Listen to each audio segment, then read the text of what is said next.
everybody, it's Jack and Dan. And today, we're going to show you guys how we got these Aqua 110 filters to last us 24 years. Wow, that's a long time. It certainly is, dude. So I got a 110 over there and a 110 over here. That basically means 220 gallons per hour, because each one of them does 110 per hour. This is a 220 gallon tank, so that means it's getting changed every hour. Now this is under a bunch of renovations right now, so it's not looking so hot. And we thought, hey, it's a good time to do this. Now, as you can see, these filters have quite a bit of muck in them. We only actually take them off completely to clean them about once a year. And this is that once a year where they're due. So we're going to show you what we do. And we're also going to explain a little bit what we do in between these annual total take-apart cleanings. You can see we have some bricks on top. One of the reasons is, I'm going to take this off. One of the reasons is because if this gets filled a lot, it will quite often push. You see this sponge filter here, see how it started pushing up? It's getting lifted up. And if they get really clogged, I have over the years had these guys kind of lift up like this and actually push this top off. You don't want that to happen because they could actually leak if they overflowed or if this sponge came out enough. So I do set a brick on top, keep that down, keep it nice and sealed, and it does help with the noise. That's just one of the things we do. So we're going to take these bad boys off, and we're going to show you how we clean them. Now, if this was just like an every 3-month kind of cleaning, we would basically just take the filter out, lift this whole thing out, take this big tube off, and we would throw them in a bucket like so, and we would take them and clean them, put them back in, and maybe clean the shelf off on that. It's been quite a while though, and they're due for the whole breakdown. All right, so I got the light on here. There's a little trick. So obviously we have those pieces over there in the bucket. Now right here, in order to lift this whole canister off, you want to reach under here and get this little guy. This helps to like level your filter. But we have a painted background in this tank. We don't want to scratch it any more than we already have. So what you got to do is you have to turn this so it releases the pressure, okay? And then now you're going to be able to lift this off without getting this caught. Now, if you don't have your tank against the wall like this, it's not going to be that big a deal. You can just kind of move it. Ours is right against the wall though, so we kind of release that pressure, and then we're going to lift this whole thing right off. All right, so there you can see I basically lifted it straight off. There it is. It's a big mamma jamma. And I do have a little piece of like that wall sticky stuff so that it doesn't vibrate against the wall, because that's just how close they are, because we wanted it against the wall as good as we could get it. Again, we would never let them get this bad. We clean them every 2 to 3 months, but we only take it apart totally about once a year. And with the whole COVID thing and as busy as we've been, we've let them go a little more than we probably should have, but that's just how it's gone for everybody. When it comes to this is super glued on because they do not fit on directly. So we're going to take that off. Look at that, how full that was, and it was still running. Yeah, and it was still running. It was still running. Pretty impressive. This, you're just going to kind of take this end on. Now this whole thing right here is going to lift right out. You do have to kind of squeeze it. It's going to lift right out, and that's where all of your medium is. Now again, you're not relying on your sponge to really hold the medium. It is going to do some cleaning, and the water's going to go through it, and it's going to mechanically filter it. But your culture really isn't in your filter. I'm going to show you where it is though. Come on. Right here in our substrate, we have about, what would you say that is? 4, 5 inches? 5 inches, yeah. 5 inches of substrate. And amazingly huge amount of porous lava rock. That's what we use in this big tank. This is one of the main reasons we hardly ever have to change the filters or clean them. And it is also one of the reasons why we only have to do a water change on this tank about what? Every month or 2? Yeah. Now a lot of people would say, that's crazy. You should do weekly water changes on your tank. But when you have all of this medium growing in here, all this bacteria and all this beneficial stuff, it helps to work together as a biosphere, and this tank is a living system. The filter's job is to remove some particles out of the water. It's an environment. Yeah, but it's an environment. Also, we have all these plants, humongous 4-foot long plants that come out of this, that go all the way down here, and they have all these root systems that pull out nitrates and all those things. So, when people say, oh my gosh, you should do water changes more often, I've never done water changes that often. It all depends on getting a nice big culture like this, nice deep substrate, and lots of plants like that, and that is what helps. The more substrate you have, the more you don't overfeed your fish, right? And the more plants you have, the less often you have to do water changes and the less often you have to clean your filters. It's very simple. So, am I going to clean the filters with the chlorinated water? Absolutely. I've always cleaned them with chlorinated water, and as long as you wring them out real good and let them dry a little bit, and let them sit out, there's going to be just a tiny, tiny, tiny bit of chlorine. And if you still feel like you have to, you could put a bit of dechlor in there, which always helps after a water change too. Yeah, you could put dechlor in there. You could do something like that. I've never bothered because I just think it's such a tiny amount. Now, if we have a very small tank or something of that nature, that would be different. But again, just like Jack said, if you want the pressure of the faucet and you want to clean your filters really good or your medium really good, all you have to do then is then put a little bucket with some dechlor in there, get in there and wring them out. Now, a lot of people would then say, well, that chlorine is going to kill all of your beneficial bacteria. Again, 5 inches of lava rock. Look at how much lava rock is in this tank. We put so much of it in here. That tiny bit of chlorine is not going to clean your medium, and your filter does not really have the medium in it. It is part of the entire system, a very small part. It is primarily to mechanically clean the water. Okay? So keep that in mind. If you're using your filter as a biomedium, you might want to look into getting a better substrate or a deeper substrate and letting that grow. I'm going to do some close-ups here so you can see. Look at all of the nooks and crannies in here. Look at all of the stuff that's growing. Now, a lot of times people don't notice it, but again, this is what's going on here. And then we have more medium in there, inside those guys. And then we have some of these other huge pieces of lava rock, like in the back here. They are full of, millions and millions of little tiny holes full of bacteria and all of these things. This is a living system, so keep that in mind. A couple drops of chlorine in your filter is not going to harm it. Now, again, if you really want to do it, fine. But I dump everything in the sink, clean the living daylights out of it, dry it, let it out to dry, put it all back in. Never had a problem ever. Just telling you what we do. You can be your own judge. But again, look at that substrate. Father Fish would be proud of that, wouldn't he? Yeah, because he likes substrates. Some areas it's almost 6 inches, isn't it? Yes, actually it is. So one of the reasons I went from a 180 to a 220 is because I wanted that extra 6 inches because I didn't want the substrate to be taking up space in the tank. We're in the middle of renovating this entire tank and making changes. Those videos will be coming out soon. Let's get back to these filters, dude. Now we're going to clean all this out, and that's about it. Now we are going to take the pump off. This is very simple to do. You twist it like this, turn it, and then basically it's going to kind of wedge out. Now, because we only take them off like once a year or so, it's going to stick a little. Not bad. Now, as you can see, this impeller doing pretty awesome. There's a little O-ring that goes around here.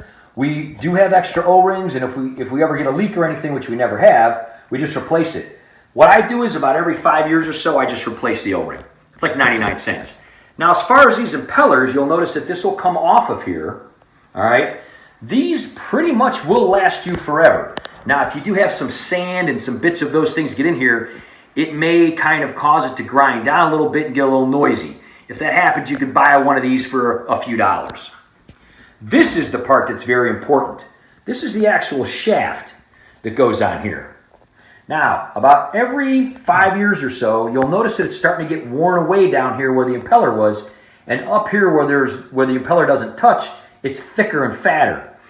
These are stainless steel, and this is about the only thing that really requires replacing in this entire system. Now, if you crack something or break something, yeah, you're going to have to replace it, and that has happened. In fact, I've cracked these houses before, and I just super glue them back together.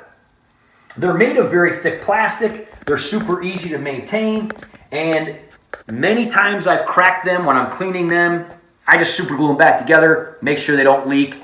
That's happened about 4 or 5 times. As far as this goes, after we get this all cleaned up, I'm going to show you guys how to take this out. You take a pair of pliers and you pull it out. There's like a rubber stopper. You can now listen real quick. See that? It's basically in a rubber stopper. You can pull it out, put a new one in. You can buy those for about $1.99. I know also they are available on Big L's. We have some. We're going to throw some new ones in here. The ominous 90-degree bend. In case you've never figured this out, all you got to do is give your brush a little bit of a bend on the end. And then when you put it in here, you'll be able to push it past. And because this is flexible, look at that. You can get past that 90-degree thing. And you just get down through there. You can do it with the big one too, but again, that's going to help. So that'll get that all cleaned off. We run lots of warm water. You get all this stuff cleaned out of here. You got something on your face. What's that? You have something on your face. Do I? What is it? Poop. Did poop get on my face? Yeah, it's gross. That's awesome. Okay, so we got everything washed up. Again, not rocket science. Cleaned it out real good. We're just going to set it up here to kind of drip dry a little bit. As far as the sponge goes, what I do, come on over here, buddy. I kind of bend it and I rub it against itself to kind of get all the smegma off the ends. And you can see everything kind of coming out of it. Again, a lot of people would say, oh, you're destroying your culture.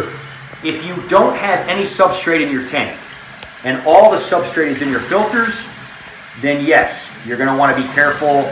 You're going to want to not use chlorinated water. You're going to want to not clean them out this good. We don't do that. We use the plants and the substrate in our tanks more so as a biological filter, and this is simply mechanical.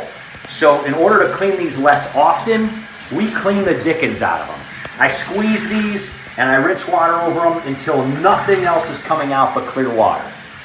Again, this is how it works for us. Now, maybe if I didn't have a substrate, or maybe if I didn't have any kind of plants or anything like that, then I would probably put it into like a bucket of some sort, and I would just rinse it out, brush it off, make sure that, there wasn't that much stuff, because then this would be your medium, this would be your culture.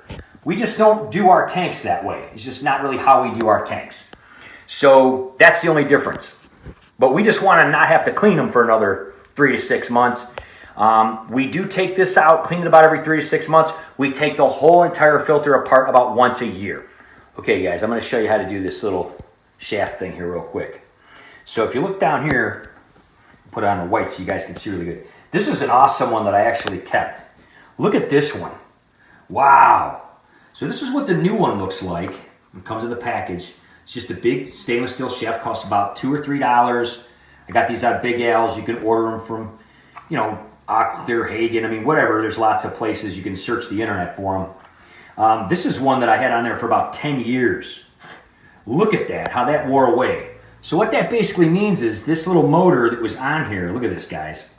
It was twirling around and it started making a bunch of racket and noise. And I was like, what's all that noise? And then I took it apart and I was like, oh. And it doesn't wear away this because it's like a strong kind of magnet. But this gets worn away in the middle. Look at that. Look how thin that is. You can just bend it. It's just so thin. So this one is not as bad, but I don't want it to get that bad. And since we have it apart, all you got to do is you grab this here with the pliers and you pull it out. Okay? It's like a rubber stopper in there. It's kind of hard to see, but it's just a big rubber hole. So that's going to come right out. Now you can see, obviously, this one is not as bad, but it is starting to lose a lot of its depth, and it does start to sound a little rattly. And I've noticed, when we're sitting there watching TV at night and stuff, it'll be like rattle, rattle, rattle. So before it gets as bad as this one, because they're so inexpensive, you get yourself one of these guys.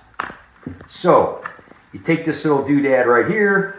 Again, you can get these for about $2 to $3. It just comes in its fancy little package. So there's the brand new one. There's one that's a few years old. This one I think went about 10 years. Just a little stainless steel shaft. Okay? Super easy.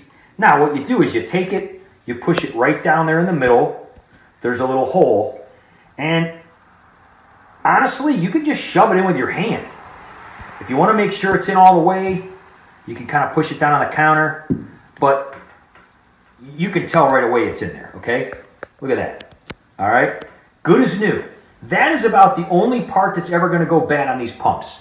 You take your little impeller, you put it back in there, voila, and now it's going to be nice tight fit, and it's not going to be going clickety-clack like it is on that one. Honestly, that is all you have to do. And what I would recommend, if you have these filters and you like them, if you find these online, I will try to find an actual link to Big Al's. I know that's where I got them.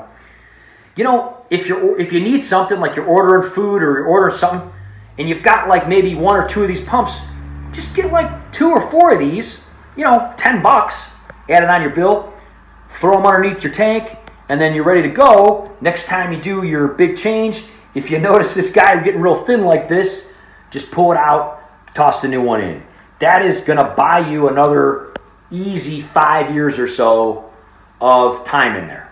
You can buy impellers too, but honestly, I've never really bought them. I don't feel the need. There's nothing wrong with these. You can't see they're not exactly smooth, but again, it's not that big of a deal. They float around in the water and they turn around. The shaft is the only part that really needs replaced. All right, I'm going to put this one together. Jack's going to take the other one apart. We're going to get these guys back in there.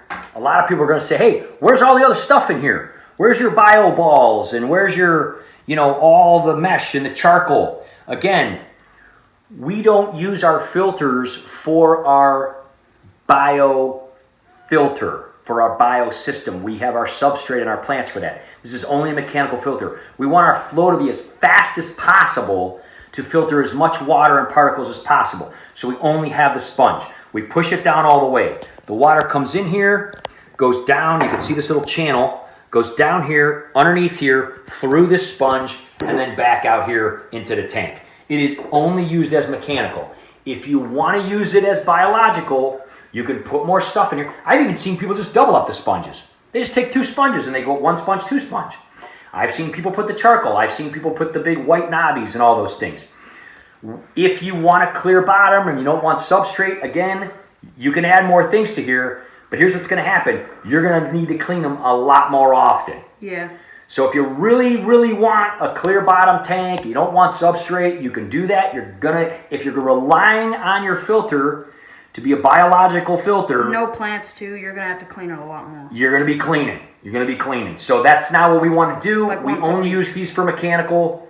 Again, that's the difference. You can use them for that if you want. You're going to be tearing this apart and cleaning a lot more often.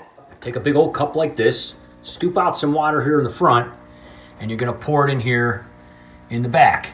Reason is this isn't primed. It's going to take an awful long time and it's super irritating.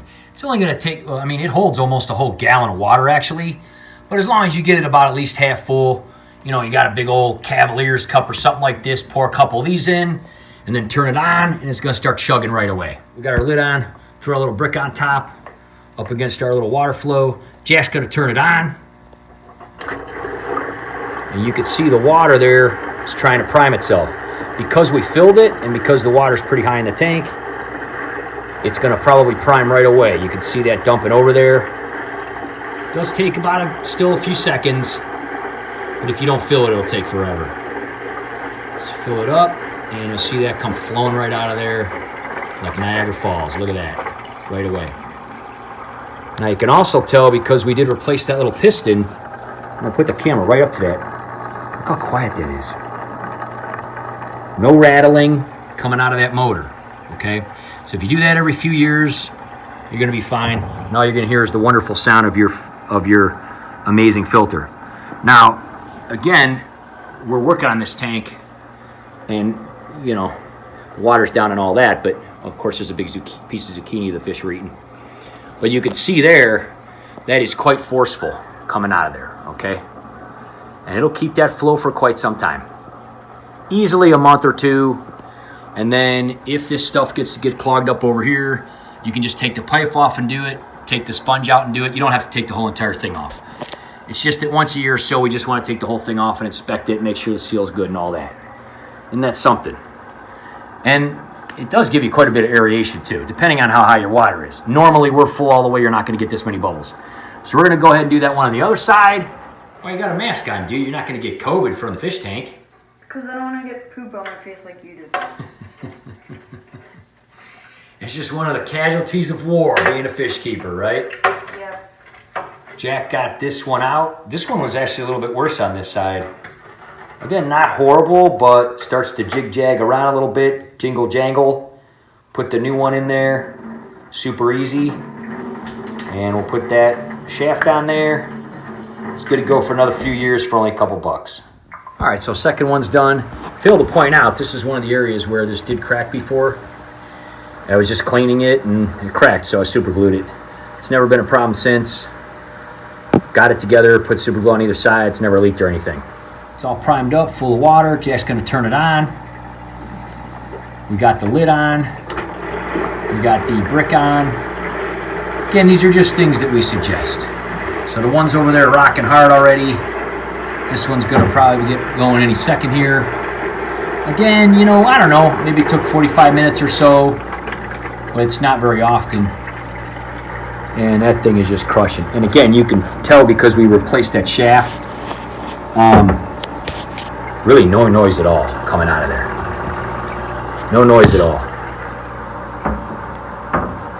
Look at that coming out of there, working good. So we got our two big things rocking there, and we again, this is all kind of messed up right now because we're in the middle of renovating it.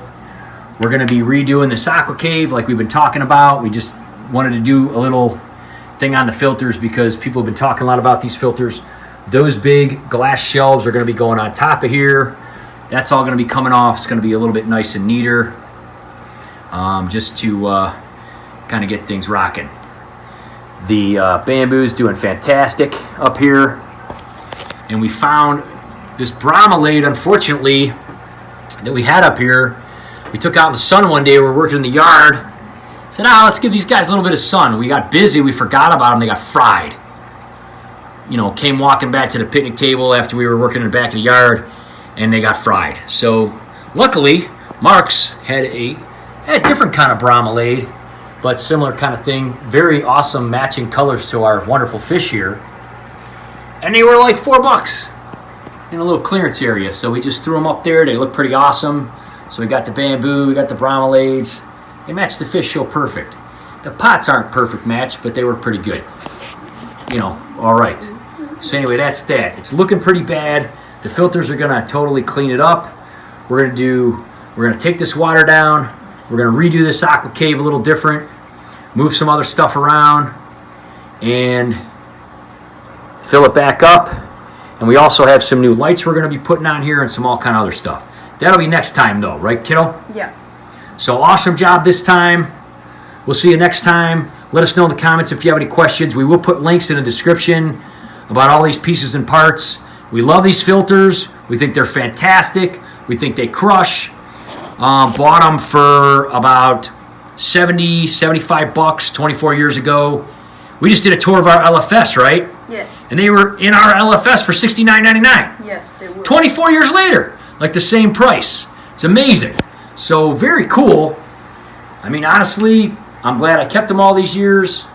I will, like I said, put links from like Big Al's and other places that I can find that sells the pieces and parts. If I do break, you know, like a canister, you can buy it. It's not that expensive, but I just super glued it. So again, they are pretty streamlined. We have this real close to the wall. We dig them. Check them out if you've never used them. If you do have them and you're new to them, hopefully this helped you out a little bit. Give you some pointers to make them last as long as they've lasted us. We will see you next time, guys. Bye-bye.